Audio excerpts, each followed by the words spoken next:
सो जय हिंद एवरीवन। आज हमारी सारी टीम आपके सामने आई है आपको इस चीज का गाइडेंस देने कि मात्र 21 दिन में एनडीए के और क्या बेहतरीन और सटीक प्रिपरेशन की जा सकती है, क्योंकि हर एक सब्जेक्ट का एक्सपर्ट यहाँ पे बैठा हुआ है। और साथ ही साथ आपको ये हेल्पफुल बहुत सारी चीजें मिलेंगी, क्योंकि सर मेरा मानना ये है कि लास्ट के जो 21 दिन है, अगर इस 21 दिन में अगर हम अपने आप को ढंग से स्ट्रेटेजाइज भी कर लें तो बहुत कुछ अच्छा स्कोर किया जा सकता है। इनफैक्ट अगर सर्टेन क्राइटेरियाज पता है हर एक सब्जेक्ट में कि किन किन चीज़ों पे हमें फोकस करना है और किन किन चीज़ों पे हमें काम करना है, तो वाकई हम बहुत अच्छा परफॉर्मेंस दे सकते हैं। तो 1 बाय 1 करके हम सारे सब्जेक्ट्स के रिगार्डिंग बात करेंगे। तो अगर हम पेपर का लेवल देखें तो इस बार जो अप्रैल का लेवल था और इस बार जो सितंबर का लेवल होने वाला है, तो एस्टिमेटेड तो यही है कि पेपर का लेवल डेफिनेटली बहुत हाई होने वाला है।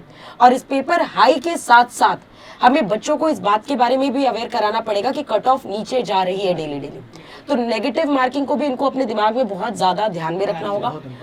और सर जैसे कि अगर मैं जीएस की बात करूँ, जीएस एक अपने में बहुत ही वास्ट सिलेबस है। तो उस जीएस के वास्ट सिलेबस में सबसे पहले आप बताइए कि बच्चों को क्या क्या किन किन सेक्टर्स पे काम करना चाहिए, और करंट अफेयर को भी ज़रूर से ज़रूर फोकस करिएगा, क्योंकि बच्चों का सबसे ज़्यादा सर्टेन, क्योंकि सर पढ़ने को बहुत सारी चीज़ें इनके पास।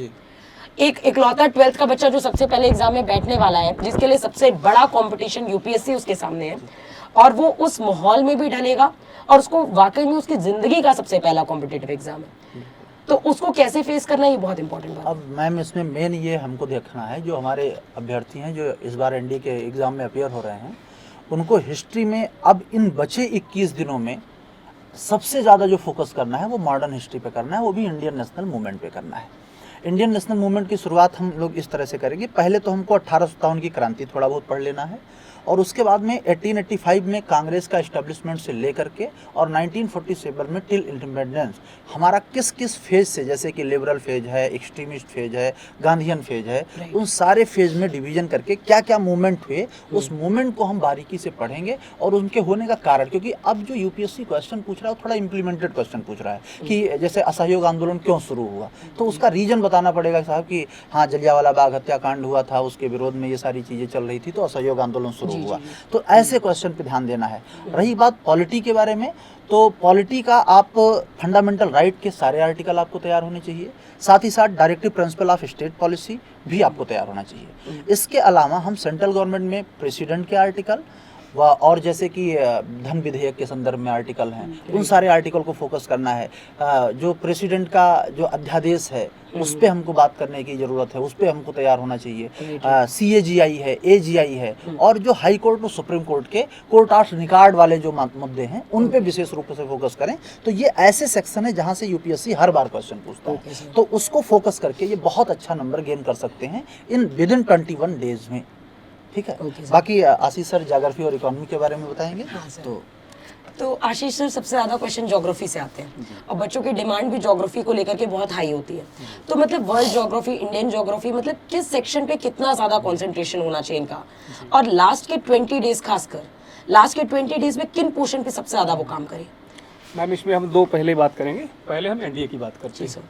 एनडीए में ज्योग्राफी जो पोर्शन है उसमें आप देखेंगे कि ज्योग्राफी के अप्रॉक्स 22 क्वेश्चन आते हैं, और जो इकोनॉमिक्स का रहता है ओनली 2 क्वेश्चन रहते हैं। जी, एक भी हो सकता है या 2 भी हो सकते हैं। जी। तो सबसे पहले मैं स्टूडेंट्स को यही कहना चाहूँगा, इकोनॉमिक्स में बहुत ज़्यादा परेशान होने की आवश्यकता नहीं, एनडीए के लिए है, जिसमें मैम जो बजट का है, जो भी रिसेंट में बजट आया है, बस उसको अच्छे से देख लें, उसको अच्छे से अगर वो समझ लेते हैं तो उनको कोई प्रॉब्लम उसमें नहीं होने वाली। सेकेंड चीज़ ये है कि जो आपका ज्योग्राफी सब्जेक्ट है, ज्योग्राफी में मैंने जो ट्रेंड एनालिसिस किया उसमें जो आपका एस्ट्रोनॉमी आता है उसमें 2 क्वेश्चन अप्रॉक्स आ जाते हैं। तो उसमें इंक्लूडिंग लैटिट्यूड और लॉन्गिट्यूड्स को भी हमने शामिल किया। इसके बाद जो लिथोस्फीयर होता है, एक बड़ा पोर्शन है लिथोस्फीयर, जिसमें हम जो मॉर्फोलॉजी को शामिल करते हैं, और उसमें से जो आपके जो क्वेश्चंस होते हैं उसमें अप्रॉक्स हम कह सकते हैं कि लगभग 8 से 9 क्वेश्चन यहाँ से बन जाते हैं। 8 से 9 क्वेश्चन, बहुत बड़ी बात है। हाँ, बहुत बड़ी बात से। और इसके बाद जो है आपका क्लाइमेटोलॉजी आ जाता है। तो क्लाइमेटोलॉजी अगर आता है तो उसमें से लगभग आप देखेंगे कि 4 से 5 क्वेश्चन आ जाते हैं। अच्छा, तो सर इनको मतलब लिमिटेड समय पे खत्म कितने दिन में? यस, तो जैसे हम कहेंगे यही कहेंगे कि जिसमें एक बायोस्फीयर को जो टॉपिक होता है, अगर आपको 3 से 4 क्वेश्चन आपको इसमें करने हैं, तो आप एनवायरनमेंट का एक जो टॉपिक होता है बायोस्फीयर होता है, अगर उसको चाहें तो 1-1.5 घंटे में बढ़िया पढ़ करके उसको रिसेंट में जो रामसर साइट्स में जो वृद्धि हुई है, या फिर नेशनल पार्क की बातचीत करें, या फिर आपका हाथी रिजर्व या टाइगर रिजर्व वगैरह की बातचीत करें, इसको बिल्कुल बहुत आसानी के साथ में। तो सर क्या करंट अफेयर भी अपडेटेड मतलब इन्हीं सेक्टर से रिलेट करके पूछेगा? अब जैसे करंट अफेयर की जैसे बात है, जैसे इस समय देखा जाए तो अप्रॉक्स 83 रामसर साइट हो चुकी है। 82 रहती थी लेकिन एक और बढ़ चुकी है। तो इसका मतलब ये कि करंट ओरिएंटेड तो है, लेकिन इसके साथ साथ हमको ये भी देखना पड़ेगा कि रामसर साइट्स के जो नॉर्म्स है उनको भी हमें यहाँ समझना सर जैसे अभी ओलंपिक हो रहा है जी, तो ओलंपिक के अपडेट्स एनडीए के पेपर में आ सकते हैं कि नहीं? क्योंकि एक बच्चों को बहुत बड़ा मिथ होता है कि पेपर बन के कहीं तैयार ना हो चुका हो, क्योंकि 15 अगस्त के बाद का करंट अफेयर पढ़ना उनके लिए इफेक्टिव है भी कि नहीं है? ये बहुत ज्यादा इंपॉर्टेंट क्वेश्चन है। तो उनको खासकर सितंबर के अटेम्प्ट के लिए कितने मंथ का करंट अफेयर कवर करना चाहिए? मैं ये कहूंगा, अगर ओलंपिक के विषय में ये है तो ओलंपिक में जो इस समय मान लीजिए गोल्ड वगैरह या जो भी मेडल्स वगैरह आ रहे हैं उसमें बहुत ज़्यादा सोचने की आवश्यकता नहीं है, लेकिन कहीं ना कहीं मेजबानी किसने किया, कहाँ पर हुआ, उसमें सिंबल क्या था, उसका शुभंकर क्या था, यस ये चीज़ आगे इस पे तो कितने मंथ का करंट अफेयर सर? जैसे अगर फरवरी से हम तो यही कहेंगे फरवरी से लेके कम से कम जुलाई तक, 15 जुलाई तक आप कर सकते हैं, कवर कर ले, क्योंकि करंट अफेयर काफी स्कोरिंग भी होता है और अगर एक बार बच्चों ने पढ़ लिया तो बहुत सारी चीज। तो अब बात करते हैं फिजिक्स की, राजदीप सर। तो सर ये बताइए, पिछली बार सुनने में ये आया कि जो फिजिक्स के 25 सवाल हैं उसमें से 14 क्वेश्चन जेई मेंस के आ गए। जी बिल्कुल जी, जिनका लेवल अपने में काफी हाई था, बहुत हाई। और हम अपने बच्चों को बार बार ये बताते हैं कि लेवल हाई करना बहुत ज्यादा जरूरी है। बिल्कुल मैम। और हमारे यहाँ के जो बच्चे थे उन्होंने कर भी लिए थे सवाल, क्योंकि सर लेवल हमेशा से हम लोग अपडेट करते हैं। इस बार का पेपर का एस्टिमेशन क्या है आपका? वेटेज क्या रहेगा और मतलब इस 20 दिन में स्ट्रैटेजी क्या होंगी? बिल्कुल मैम, जैसा कि आपको पता है कि 21 दिन हमारे पास अब बचे हुए हैं, राइट, और इन 21 दिनों में हमें बेहतर तैयारी करने के लिए कुछ चैप्टर्स हैं जिन पर ज़्यादा फोकस करना पड़ेगा। जैसे कुछ चैप्टर हैं जहाँ से क्वेश्चन अच्छे खासे पूछे जाते हैं और एग्जाम में आते भी हैं। अगर आप पीछे का ट्रेंड एनालिसिस उठाकर देखेंगे तो रे ऑप्टिक्स और करंट इलेक्ट्रिसिटी, इन दोनों चैप्टर से अगर हम देखेंगे तो नियर अबाउट 10 क्वेश्चन हमसे मिलेंगे ही मिलेंगे, यानी 40 मार्क्स के क्वेश्चन हमें सिंपली 2 चैप्टर से डायरेक्टली मिल जाएंगे। और सर अगर रे ऑप्टिक्स अभी तक किसी बच्चे ने नहीं पढ़ा है तो वो कितने दिन में कवर हो सकता है? रे ऑप्टिक्स अगर नहीं पढ़े तो मिनिमम अगर आप 4 घंटे पढ़ लेते हैं आराम से आपका रे ऑप्टिक्स पूरा का पूरा कवर हो जाएगा with the help of the JEE level तक के। सर 4 घंटे में पूरे 10 क्वेश्चन? 10 question, very nice. तो आराम से रे ऑप्टिक्स और करंट इलेक्ट्रिसिटी पढ़ के आप 40 नंबर के क्वेश्चंस कर सकते हैं। प्लस अब बात आती है कि और भी चैप्टर्स जैसे हमारे लिए इंपॉर्टेंट है। एनएलएम, बहुत ज़्यादा बच्चों का टेंशन रहता है सर, एनएलएम से बहुत अच्छे क्वेश्चंस आते हैं, जेई में भी अच्छे खासे क्वेश्चंस उठाता भी है, तो एनएलएम से भी हमारे अच्छे खासे क्वेश्चंस आते हैं, वहाँ से न्यूमेरिकली सेक्शंस पूछे जाते हैं। हाँ सर, न्यूमेरिकल का मतलब क्या वेटेज रहेगा? मतलब न्यूमेरिकल्स का वेटेज देखिए मैम, हर साल अगर देखा जाए जैसे 10 लाख से उठा के देखते हैं हम लोग, तो लगभग 6 से 7 क्वेश्चन हमारे न्यूमेरिकल्स होते हैं। बहुत चला जाता है तो 8 से 9 क्वेश्चन, उससे ज़्यादा न्यूमेरिकल्स जाते ही नहीं। बाकी सारे जो क्वेश्चन है वो कॉन्सेप्चुअल हैं। राइट। तो अगर हम अपने कॉन्सेप्ट्स को भी क्लियर करके रखे हुए हैं तो आराम से हम 12 क्वेश्चन 13 क्वेश्चन कर सकते हैं सिर्फ कॉन्सेप्ट बेस पे। ओके। तो सर अगर जेई के बच्चे पीवाईक्यू लगा भी रहे तो अब तो कितने इयर्स तक का वो पीवाईक्यू लगा ले? पीवाईक्यू अभी तो मतलब 20 दिन को देखते हुए। बिल्कुल, अगर पीवाईक्यू लगा भी रहे हैं तो अगर बात कर रहे हैं हम पीवाईक्यू की, तो जैसे कि ट्रेंड एनालिसिस कंटीन्यूअस चेंज हो रहा है, राइट, पैटर्न चेंज हो रहा है। पहले जो पेपर आते थे पीवाईक्यू में अगर क्वेश्चन देखेंगे तो इजी थे, डेफिनेटली। लेकिन 2023 के फर्स्ट एग्जाम से पेपर का पैटर्न बहुत ही तेजी से चेंज हुआ है और उसमें जेई लेवल के क्वेश्चन उन्होंने डालने शुरू कर दिए हैं। तो अगर हम कहें कि पिछले 5 साल के और प्लस जेई लेवल के क्वेश्चंस अगर हम कर लेते हैं तो आसानी से अच्छे खासे क्वेश्चन यानी 20+ क्वेश्चन हम लोग कर ले जाए। 20+, वेरी नाइस, बिल्कुल।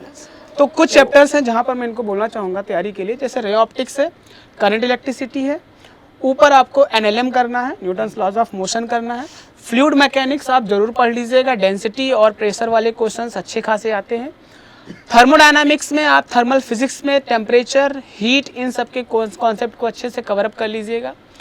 आप मोशन इन स्ट्रेट लाइन के क्वेश्चंस में न्यूमेरिकली सेक्शन जरूर देखिएगा, कंजर्वेशन ऑफ मोमेंटम के क्वेश्चन जरूर देखना। मतलब कहाँ से कवर करें ये क्वेश्चन मैम? देखिए हम लोगों ने ऑलरेडी इनको जो प्रैक्टिस पेपर भेज के रखा है, अच्छे खासे प्रैक्टिस मैंने इनको करा के रखे हैं क्लासेस में भी। और सर जो एमकेसी की हमारी की जो फिजिक्स की बुक है वो सबसे बेस्ट है, उसमें टॉपिक वाइज क्वेश्चन सेग्रीगेट किए गए हैं और अगर खाली वहीं से प्रैक्टिस कर लेते हैं तो इनके अच्छे खासे क्वेश्चन हम बोल रहे हैं कि 18+ क्वेश्चन ही आराम से कर ले जाएंगे डेफिनेटली, अगर खाली उसको प्रैक्टिस कर लेते हैं, क्योंकि हमारी जो बुक है उसमें एनडीए के साथ साथ जेई के लेवल के भी क्वेश्चन अटैच है। के साथ कोई कर ले तो आराम से डेफिनेटली वो 20+ क्वेश्चन आराम से कर सकता है। तो बिल्कुल आप लोग कर सकते हैं, ज़्यादा दिन नहीं बचे, 21 डेज बचे हुए। इन 21 डेज में जितना चैप्टर बताया खाली इसी को सिर्फ रिवाइज कर लेंगे तो आप आराम से 20+ क्वेश्चन कर लेते हैं। तो sir moving on to English और इंग्लिश मैम, तो इंग्लिश का मैम सबसे बड़ी दिक्कत यही है बच्चों के लास्ट मोमेंट में वोकैबुलरी भूल बहुत जल्दी जा रहे हैं। और इंग्लिश का एक बहुत बड़ा मिथ बन गया मैम कि पैटर्न चेंज हो रहे हैं।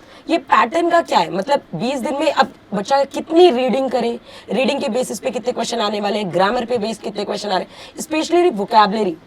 तो क्या जो प्रीवियस ईयर क्वेश्चन है वो हेल्पफुल होंगे वोकैबुलरी के लिए? इंग्लिश के लिए बच्चों आपको कुछ नहीं करना है। इन जनरल सिर्फ आपको एक फॉलो चीज़ करनी है, जो आपने जितने भी अभी तक क्वेश्चंस किए हैं, beat your errors, beat your vocabulary, उसको सिर्फ एक रिवीजन मोड में डालना है। ठीक है, कुछ भी नया नहीं उठाना है, क्योंकि आप कुछ भी वोकैबुलरी करोगे आपको नया वर्ड लगेगा, आप तुरंत वहाँ पे पैनिक करोगे कि ये शब्द तो हमने किया ही नहीं है। ठीक है, तो जस्ट वन फॉर्मूला आपको अपनाना है वहाँ पे, जितना भी पुराना है जस्ट रिवाइज, और उसी के बेसिस पे सिनोनिम्स एंटोनिम्स आप इंक्रीज करते चलो। ठीक है, फॉर एग्जांपल आपने एक वर्ड ले लिया फसाड, फसाड मतलब इल्यूजन। ठीक है, अब इसी के सिनोनिम्स ऐड ऑन करो, इसी के एंटोनिम्स देखते चलो। ठीक, बस उसके अलावा PYQs आप फॉलो कर सकते हैं। एंड प्रैक्टिस शीट्स में जितना आपको क्लास में करवाया गया है, ऑनलाइन करवाया गया है, बस आप उन वर्ड्स को फॉलो करो। One more thing, comprehension, PQRS और क्लोज टेस्ट, ये 3 चीज़ें आप ऑल्टरनेट बेसिस पे करते रहोगे। आपका रीडिंग सेक्शन, ग्रामर सेक्शन में आपके जो एरर्स पोर्शन है, आप रैंडम किसी भी टॉपिक से 10 से 15 क्वेश्चंस उठा लो, लगा लो, नहीं मिल रहा है कहीं से आप डालो यूट्यूब में major Kalshi classes NDA English, तुरंत आपको क्वेश्चंस के सेट मिल जाएंगे एरर्स में, आप उसको अप्लाई कर लो, है ना। क्योंकि इसमें क्या होता है, अभी रटना तो है नहीं, हमें तो सिर्फ प्रैक्टिस मोड चाहिए। यहाँ पे कोई फिक्स भी नहीं है कि यही चैप्टर उठेगा, लेकिन सब्जेक्ट वर्ब अग्रीमेंट एक ऐसा टॉपिक है जिसको अगर आप उठा लेते हैं तो आपके 3 से 4 टॉपिक्स क्लियर हो जाएंगे। For example time and tense आपका क्लियर हो जाएगा, नाउन प्रोनाउन भी उसी से क्लियर हो जाएगा। तो 2 चीज़ें हो गई, एक सब्जेक्ट वर्ब अग्रीमेंट, एक प्रेपोजिशन। ठीक, इससे आपका grammar portion clear, comprehension, PQRS और क्लोज टेस्ट ऑल्टरनेट डेज पे करने से आपका रीडिंग पोर्शन क्लियर, और वोकैबुलरी में आपके PYQs और आपने जितनी भी आज तक वोकैबुलरी करी है बस उसी का रिवीजन एंड सिनोनिम्स एंटोनिम्स उसी में add on, clear. Okay ma'am, तो मैथ के बारे में भी बता दीजिए, क्योंकि मैथ तो सबसे इम्पोर्टेंट है, क्वालिफाइंग भी है, तो Definitely. उसमें क्या करें बच्चे इतने लिमिटेड टाइम में? सर लिमिटेड टाइम भी और लिमिटेड चैप्टर्स भी, सबसे इंपॉर्टेंट बात मैथ्स की यही है। मैं बच्चों को बार बार यही बताती हूँ कि सिलेबस बहुत बड़ा है, लेकिन अगर ये कंसाइज होकर के कुछ चैप्टर्स पे, जैसे सर मैट्रिक्स एंड डिटर्मिनेंट 10 सवाल, परमुटेशन कॉम्बिनेशन 6 से 7 सवाल, प्रोबेबिलिटी 10 सवाल, स्टैटिस्टिक्स 10 सवाल, वेक्टर और 3D मिला के 10 सवाल, और साथ ही साथ स्ट्रेट लाइन 5 क्वेश्चंस। अगर हम मोटे तौर पे देखें तो 7-8 चैप्टर्स ऐसे जिससे 70 से 80 सवाल आ जाते हैं। मैथ्स में 120 चैप्टर, 120 क्वेश्चन में से 70 to 80 क्वेश्चंस कुछ लिमिटेड चैप्टर्स 7 से 8 चैप्टर कवर कर दे रहे हैं। बट और एक क्वेश्चन, जैसे फिर भी बच्चे क्यों नहीं उसको क्रॉस कर पाते हैं? हाँ, क्योंकि जैसे 30 क्वेश्चन ही limited chapters 30 हैं। क्वेश्चन ही Right. कट ऑफ है, हाँ, और फिर लड़का क्यों नहीं पास हो पाता? सर 30 उसका क्वेश्चन नहीं, इस बार कट ऑफ और गिर गई, और गिरी है बल्कि वही कह रहा हूँ। 25 क्वेश्चंस कट ऑफ पे, हाँ। मतलब मैथ्स की कट ऑफ क्लियर हो जा रही है, क्योंकि मैम डेली डेली लेवल बढ़ रहा है। इनको अपने पढ़ने का तरीका बदलना होगा। तरीका बदलने का मतलब है कि आज की डेट में मैं मैथ्स में देखती हूँ बच्चों को, अगर एक चैप्टर पसंद आ गया तो वो उसी को लगाते रहते हैं। इनको वैरायटी ऑफ क्वेश्चन देखने होंगे सर। जैसे एक चैप्टर है, हर सब्जेक्ट में यही होता है, हर एक चैप्टर से 10 या 20 वैरायटी के क्वेश्चन होते हैं, वही पूछे जाते हैं, और इनको उसी पे काम करना है। जैसे मैट्रिक्स एंड डिटर्मिनेंट मैं बोल रही हूँ, मैट्रिक्स एंड डिटर्मिनेंट से मोटे तौर पे देखा जाए तो सर केवल और केवल 20 वैरायटी के क्वेश्चन हम छाट सकते हैं, और हर बार उसी से क्वेश्चन आ रहा है। और वाकई में मैं बोलूँ, अगर बच्चों ने PYQ लगाए तो 50% PYQ ही रिपीट होता है, डेटा चेंज होता है सर, लेकिन कॉन्सेप्ट का लेवल वही है। और डेली डेली इनको लेवल बढ़ाना है, इसके लिए इनको थोड़ा सा सर अब लास्ट मोमेंट जो टिप है वो केवल ये है कि इनके हर एक चैप्टर की शॉर्ट नोट्स बनी होनी चाहिए, फॉर्मूले शीट्स बनी होनी चाहिए। साथ ही साथ मैं ये कहना चाहूंगी बच्चों कि 20 दिन में आप कम से कम 10 मॉक दीजिए, 10 मैथ्स के मॉक दीजिए और 10 GAT के मॉक दीजिए।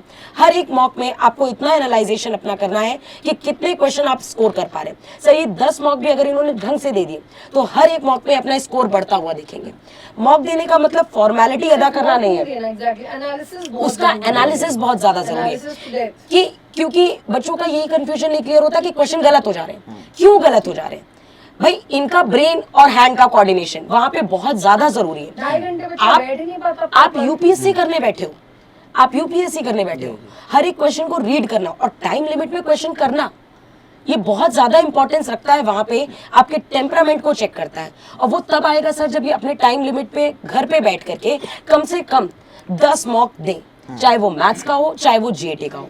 मैथ्स के इंपॉर्टेंट चैप्टर्स मैं ऑलरेडी बता चुकी हूँ आपको। बेसिकली आपको क्या करना है, हर एक चैप्टर का वेटेज वाइज उठा करके, जैसा कि रिस्पेक्टिव टीचर्स ने आपको बताया है, बस आपको उसी पे फोकस करना है।